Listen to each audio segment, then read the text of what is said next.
ಮಂದಾರಗಿರಿ ಕರ್ನಾಟಕ ರಾಜ್ಯದ ತುಮಕೂರು ಜಿಲ್ಲೆಯ ಮಂದಾರಗಿರಿ ಬೆಟ್ಟದ ಮೇಲಿರುವ ಜೈನ ತೀರ್ಥಕ್ಷೇತ್ರವಾಗಿದೆ. ಬೆಂಗಳೂರಿನಿಂದ ಸುಮಾರು 60 ಕಿಲೋಮೀಟರ್ ದೂರದಲ್ಲಿರುವ ಮಂದಾರಗಿರಿಯು ರಾಜಧಾನಿಯಿಂದ ವಾರಾಂತ್ಯ ವಿಹಾರಕ್ಕೆ ಸೂಕ್ತ ಸ್ಥಳವಾಗಿದೆ. ಬಸದಿ ಬೆಟ್ಟ ಎಂಬ ಹೆಸರಿನಿಂದ ಸ್ಥಳೀಯರಲ್ಲಿ ಚಿರಪರಿಚಿತವಾಗಿರುವ ಈ ಸ್ಥಳವು ಪ್ರಯಾಣಿಕರಲ್ಲಿ ಮತ್ತು ಸಾಮಾಜಿಕ ಮಾಧ್ಯಮಗಳಲ್ಲಿ ತನ್ನ ಜನಪ್ರಿಯತೆಯನ್ನು ಬೆಳಗುತ್ತಿದೆ. ಗಮ್ಯಸ್ಥಾನದಲ್ಲಿ ನಿಮ್ಮನ್ನು ಸ್ವಾಗತಿಸುವ ಮೊದಲು ಸುಂದರವಾದ ದೃಶ್ಯವೆಂದರೆ ವಿಶಾಲವಾದ ಹುಲ್ಲುಗಾವಲಿನ ಮೇಲೆ ಬೃಹತ್ ಬಾಹುಬಲಿಯ ಪ್ರತಿಮೆ. ಈ ತಾಣವು ಪ್ರಧಾನವಾಗಿ ಜೈನ ಧಾರ್ಮಿಕ ಕೇಂದ್ರವಾಗಿದೆ ಮತ್ತು ಎಲ್ಲಾ ರಚನೆಗಳ ಜೈನ ಸಂಸ್ಕೃತಿ ಮತ್ತು ಸಂಪ್ರದಾಯಗಳನ್ನು ಪ್ರತಿನಿಧಿಸುತ್ತದೆ. ಈ ಬಾಹುಬಲಿ ಪ್ರತಿಮೆ ಇಲ್ಲಿ ನಿರ್ಮಿಸಲಾದ ಮೊದಲ ರಚನೆಗಳಲ್ಲಿ ಒಂದಾಗಿದೆ.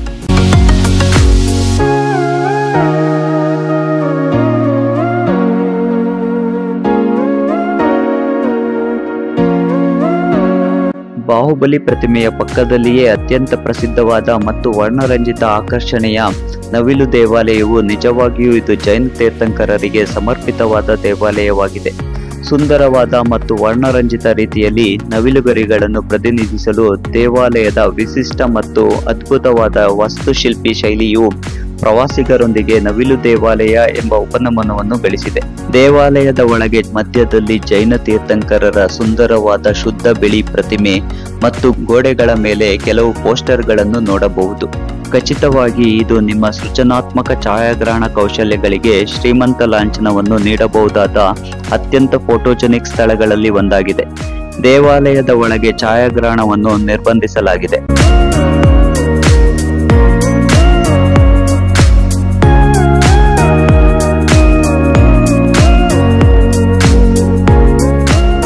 ಬಸದಿ ಬೆಟ್ಟಗಳ ಮೇಲಕ್ಕೆ ಒಂದು ಸಣ್ಣ ಪಾದಯಾತ್ರೆ. ನವಿಲು ದೇವಾಲಯದಿಂದ ಸುಮಾರು 300 ಮೀಟರ್ ದೂರದಲ್ಲಿ ಬಸದಿ ಬೆಟ್ಟಗಳ ಚಿಕ್ಕದಾದ ಮತ್ತು ಸುಂದರವಾದ ಚಾರಣ ತಾಣವಾಗಿದೆ. ಇದು ಏಕಶಿಲೆಯ ಬೆಟ್ಟವಾಗಿದ್ದು ಕೆಳಗಿನಿಂದ ಮೇಲಕ್ಕೆ ಸುಮಾರು 400 ಮೆಟ್ಟಿಲುಗಳನ್ನು ಹಾಕಲಾಗಿದೆ.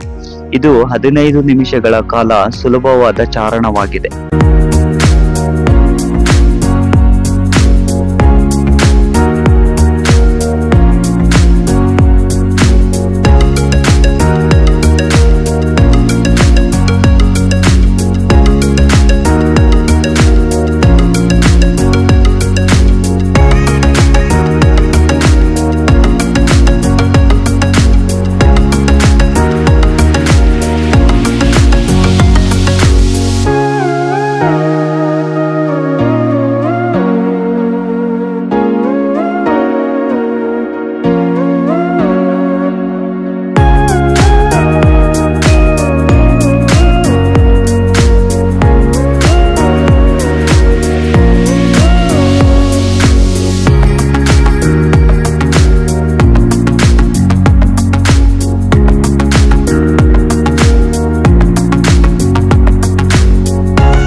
ಮಂದಾರಗಿರಿ ದೇವಾಲಯ ಸಂಕೀರ್ಣವು ಮಲ್ಲಿನಾಥ ಹೆಸರಿನ ಪ್ರಮುಖ ಜೈನ ಯಾತ್ರಾ ಕೇಂದ್ರವಾಗಿದೆ.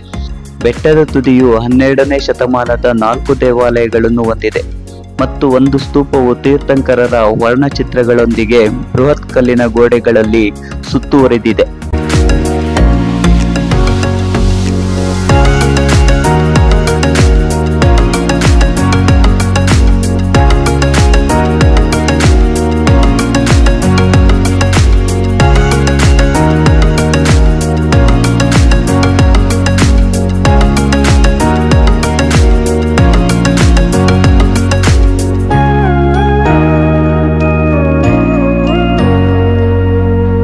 ದೇವಾಲಯಗಳಾದ ಚಂದ್ರಪ್ರಭಾ, ಪಾಶುನಾಥ ಮತ್ತು ಸುಭಾಷನಾಥರಿಗೆ ಸಮರ್ಪಿತವಾಗಿದೆ. ಸ್ತೂಪವು ಒಂದು ಕಲ್ಲಿನ ಚಪ್ಪಡಿಯನ್ನು ಹೊಂದಿದ್ದು ಒಂದು ಹೆಜ್ಜೆ ಗುರುತು ಕೆತ್ತಲಾಗಿದೆ. ದೇವಾಲಯದ ಸಂಕೀರ್ಣವು ದೊಡ್ಡ ಮಾನಸ್ತಂಭವನ್ನು ಸಹ ಒಳಗೊಂಡಿದೆ.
ಬೆಟ್ಟಗಳ ಇನ್ನೊಂದು ಬದಿಗೆ ಮೈದಾಳ ಸರೋವರದ ಪ್ರಶಾಂತ ನೋಟ.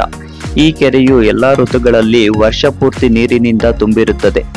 ಬೆಟ್ಟಗಳ ಮೇಲಿನಿಂದ ಸರೋವರದ ನೋಟವು ಉಸಿರುಗಟ್ಟಿಸುತ್ತದೆ. ನೇರವಾಗಿ ಹರಡಿರುವ ಪರ್ವತದ ಹಿನ್ನೆಲೆಗಳು, ಸ್ವಚ್ಛ ಮತ್ತು ಶಾಂತವಾದ ಸರೋವರದ ನೀರು, ಸಾಕಷ್ಟು ಹಸಿರುಗಳು ಇದನ್ನು ಆಹ್ಲಾದಕರವಾದ ದೃಶ್ಯವನ್ನಾಗಿಸುತ್ತದೆ.